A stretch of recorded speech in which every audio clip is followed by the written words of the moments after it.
Halo, assalamualaikum warahmatullahi wabarakatuh. Apa kabar, Lur? Sekarang kita balik lagi di channel El Nursery ya.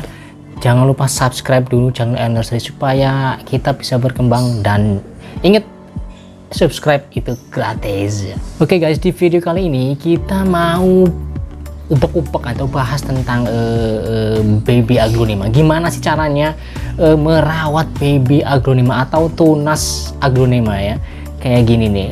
Nah, ini yang masih baby begini, kecil-kecil, imut-imut gitu ya.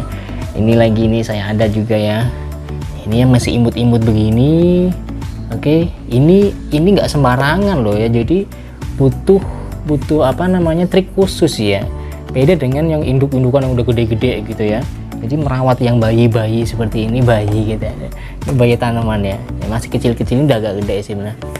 Jadi ini perlu ya perawatan khusus gitu ya, cara-cara. Yuk nanti kita bahas gimana sih caranya untuk merawat tunas aglonema atau baby aglonema. Yang pertama yang harus kalian perhatikan adalah kelembaban udara. Jadi kelembaban udara di sekitar tanaman aglonema kita ya. Jadi kelembaban udara itu berkaitan dengan kandungan uap air yang ada pada udara ya, kandungan uap air. Biasanya kalau pada musim hujan ya, kalau hujan itu kandungan atau kelembaban udaranya itu tinggi, dan kalau musim kemarau biasanya itu kelembaban udaranya itu rendah ya, karena kering kan, sifatnya kering. Lalu bagaimana sih kita bisa menjaga kelembaban udara ya di sekitar tanaman aglonema kita? Oke, yang pertama teman-teman bisa menyemprotkan pakai sprayer ya. Pakai sprayer teman-teman, semprotkan itu ini pada pagi dan sore hari, semprotkan air ya, air di sekitar tanaman aglonema kita ya, supaya kelembabannya itu terjaga. Kemudian yang kedua adalah teman-teman bisa mengalirkan udara ya, menggunakan kipas angin di sekitar ruangan itu. Biasanya ada ruangan yang khusus gitu ya, berapa kali berapa meter. Kalau yang sempit itunya, rumahnya, lahannya itu sempit, jadi itu perlu dialirkan udara ya, karena biasanya tertutup oleh pembatas-pembatas atau tembok ya, itu misalkan ya, atau misalkan plastik UV gitu ya, atau seperti yang hitam-hitam itu ya, untuk mengatur kapasitas cahaya itu jadi harus diatur apa namanya, udaranya itu harus mengalir gitu ya di ruangan tersebut, supaya kelembaban udaranya juga terjaga. Yang kedua adalah yaitu menjaga nutrisi pada media tanam ya. Jadi media tanamnya ini harus terjaga, sama kayak merawat bayi manusia lah ya. Jadi kalau bayi itu kan butuh dimanja ya, disayang. Jadi nutrisinya harus terjaga supaya dia itu bisa tumbuh subur ya kan, cepat besar gitu ya. Pemberian nutrisi pada anakan aglonema itu tidak perlu banyak-banyak ya. Jadi seperti bayi ya kan. Jadi kalau terlalu banyak makan juga mungkin akan muntah kayak gitu kan, kalau bayi muntah. Jadi secukupnya saja dikurangi, karena kalau remaja nanti dia akan lebih banyak makanan, butuh banyak makanan lagi. Kemudian nanti kalau udah dewasa dia akan lebih butuh banyak makanan lagi dan atau vitamin gitu ya. Jadi kalau baby itu cukup sedikit saja tapi terjaga nutrisinya gitu. Pemberian pupuk slow release ya, seperti ini ya, teman-teman bisa lihat ya, pupuk slow release. Nanti ini kita pendam kan ya di dalam gitu ya kan, supaya nanti kan kena akar ya. Nah, dipendamkan, jangan ditaruh di permukaan ya, nanti slow release. Itu pupuknya bisa apa aja ya. Di sini saya pakai pupuk merah juga ada, pakai Osmocote itu ya. Jadi teman-teman juga bisa dipendam nanti supaya dia langsung kena akarnya gitu ya. Ini nggak panas kok, sifatnya juga nggak panas, jadi masih aman untuk baby seperti ini. Dan yang ketiga adalah komposisi media tanam. Kalau untuk komposisi media tanam biasanya di setiap daerah itu akan berbeda-beda ya, ketersediaan sumber daya alamnya. Jadi biasanya nih yang biasanya dipakai ya, yang bisa dipakai itu adalah sekam mentah yang udah fermentasi, udah ada busuk gitu ya, udah rapuh lah ya, udah rapuh.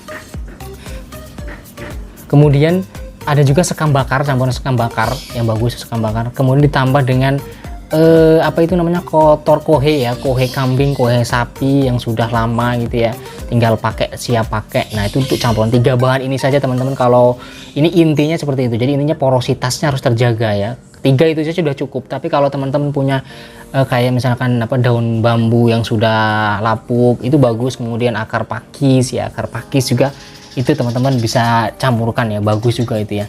Jadi itu aja 3 itu, kalau udah punya 3 itu itu bisa dipakai. Jadi nggak usah ngeribetin diri sendiri lah ya. Yang penting kalau udah ada 3 itu udah bisa dipakai. Kemudian ada lagi yang keempat ya.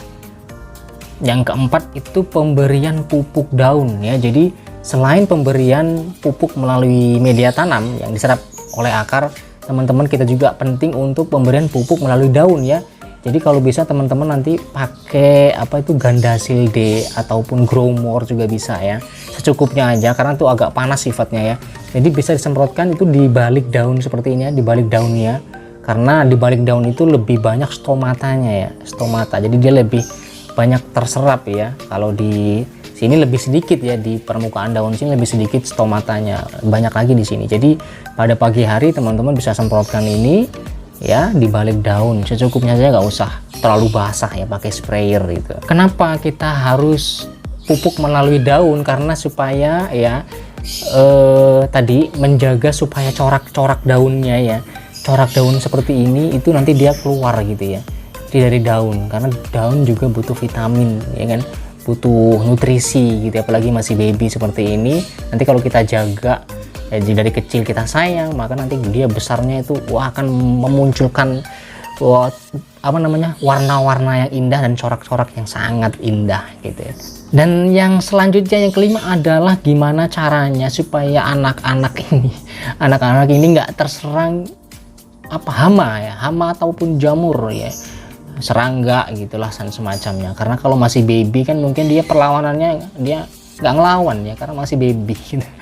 Jadi harus benar-benar kita jaga. Kalau bisa kita cegah dulu sebelum terkena hama. Gimana caranya? Kalau saya sih biasanya saran ya, biasanya kita pakai yang organik aja ya. Nanti teman-teman bisa lihat di video yang di sini nih ya, ada.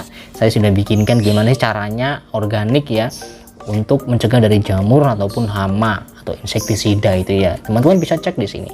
Selanjutnya adalah, nah teman-teman, kalau mereka itu masak untuk dari akar kan diambil itu nutrisi-nutrisinya ya, dari daun juga diambil nutrisinya, kemudian dia masak. Nah mereka butuh kompornya guys, jadi butuh cahaya matahari kompor mereka itu. Jadi kalau mereka nggak kena matahari ya nanti dia akan kerdil, dia nggak bisa makan ya, karena dia nggak masak gitu. Jadi untuk supaya baby kita ini bagus tumbuhnya, kita harus kasih dia juga pencahayaan yang bagus ya. Kalau teman-teman mau ya harus mau kayak, karena nanti kalau nggak jadi nanti. Jadi paling tidak nih pencahayaan yang bagus adalah matahari saat jam 6:30 lah ya, 6:30 udah mulai ada sinar matahari ya, 6:30 sampai jam 8 saya sarankan ya, jam 8, 1,5 jam saja udah cukup ya.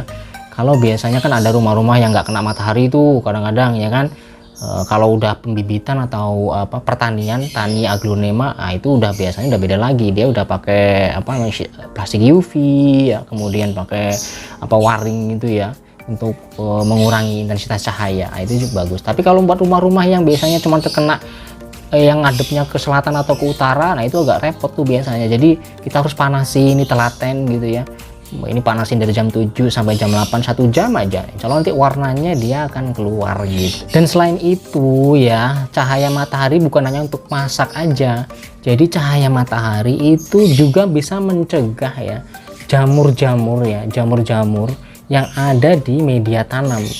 Media tanam itu juga jamurnya akan dia nanti takut gitu untuk tumbuh ya. Sekaligus juga nanti dia biasanya ada hama-hama nih ya, biasanya kutu-kutu putih di balik daun seperti ini biasanya.